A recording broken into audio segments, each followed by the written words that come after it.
The resource curse, or the paradox of plenty. Natural resources, especially strategic fuel and mineral resources, are crucial in economic development. They're used both in the production of advanced technology and everyday consumer goods. It may seem that countries with rich resource deposits should have great economic success, and yet they often have to deal with the paradoxical phenomenon called the resource curse. What is the resource curse? The author of the name The Resource Curse is Richard M. Audie, who defines it as an underperformance in countries that have easy access to natural resources, in comparison to the countries that don't have rich natural resources. In other words, plenty of resources in the country doesn't have to be good for its development, and even can be bad for development. That's why the term paradox of plenty is used to describe this phenomenon. The author of this term is Terry L. Carl. What are the causes of the resource curse? Okay, this doesn't make any sense. How could this be the reason for weak development? This must be some kind of correlation that isn't causation, right? Turns out that it's not. There's a link between resource abundance and underdevelopment. Imagine that you're the ruler in a country and have the goose that lays the golden eggs. First, you need some allies to help you guard the goose. Then, maybe you'll even want to share some of the wealth with your subjects, either because you are nice that way or simply don't want the goose to be taken away from you by your unhappy crowd. Nevertheless, everything starts to revolve around the goose. You don't care about new investments, new technology, innovations, and so on. Why bother when you have the goose?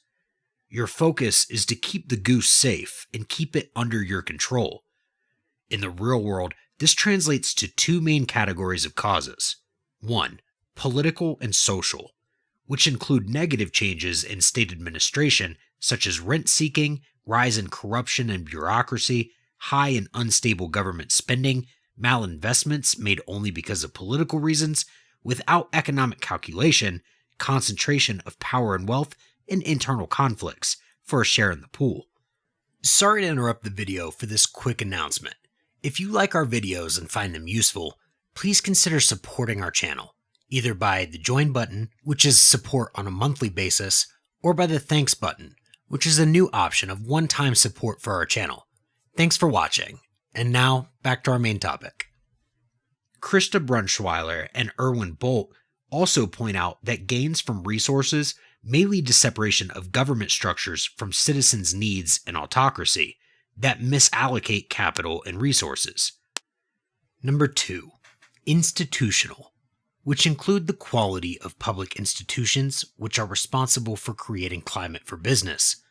Low quality of institutions have a negative impact on economic development. It's a premise to recognize institutional factors as responsible for the inefficiency in resource management, which doesn't allow the economy to counteract the resource curse. Which countries are cursed? The resource curse affects both most developed and poor countries. The best known and well-described example is in 17th century Spain, whose economy had collapsed and stayed down for at least a century, in consequence of intensive exploitation of natural resources in colonies. Their domestic economy deteriorated because the Spanish Empire could easily import anything from abroad using its excess gold. Remember the goose, right?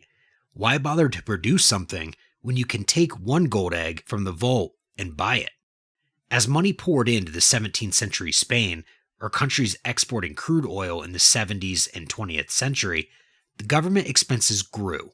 The problem was that this high expense didn't go down, even when gains from resource exports went down. It's bad for PR. In Poland, there's even an old saying for this, which translates to, "Who gives and then takes back, burns in hell." It rhymes in Polish. Bauer-Miali presented a list of countries and regions rich in natural resources that are well or poorly prepared for the bust-in resource market. The criteria of this assessment is based on whether the country saved money during prosperity and whether the money was properly invested. Well-prepared countries include Bolivia, Brunei, Chile, Libya, Norway, Peru, Qatar, Saudi Arabia, East Timor, and the United Arab Emirates.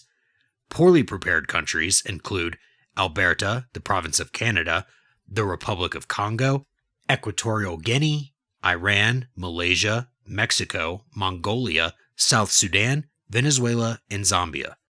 What are the consequences of the resource curse? Every country that rips gains from exporting resources feels the impact of falling prices of these resources. It's connected to the so-called Dutch disease. The name comes from the situation Holland found itself in, where large deposits of natural gas were discovered in 1959. The Dutch disease is a situation in which sudden rise and development of one sector can be harmful to other sectors. The economy simply doesn't have time to adjust. Other factors of production, like workforce and capital, are still relatively scarce, so the new, fast-growing sector performs at the expense of other sectors of the economy. It sucks out the factors of production from other sectors. There's also a sudden change in currency exchange rate, which gives other sectors a hard time because they struggle to maintain competitiveness on the global market. That's why the economy that caught the Dutch disease becomes dependent of this one sector. For example, natural resources sectors, which is doing great but at the expense of other sectors like agricultural or manufacturing. This kind of economy is more prone to instability. Instability of resource prices may lead to instability in government income and spending, as well as a decline in both domestic and foreign investments. There are some political instruments that can help to deal with resource curse, from the most radical, such as cessation of resource extraction in the poorest countries, to more mild, like adoption of reasonable macroeconomic policies in countries with rich resources, which include avoiding large domestic and foreign debt, accumulating a budget surplus, controlling the level of inflation, and maintaining a competitive exchange rate. The implementation of political and social changes in countries specializing in the export of resources may be difficult. However, it is important to create appropriate political, social, and institutional conditions if we want the resource curse to be lifted. Please visit EconClips.com. Thank you for all your support to our channel. If you enjoyed this video, please give it a thumbs up and share it with your friends. We encourage you to subscribe to our channel and like our Facebook page. You can find the links in the video description below.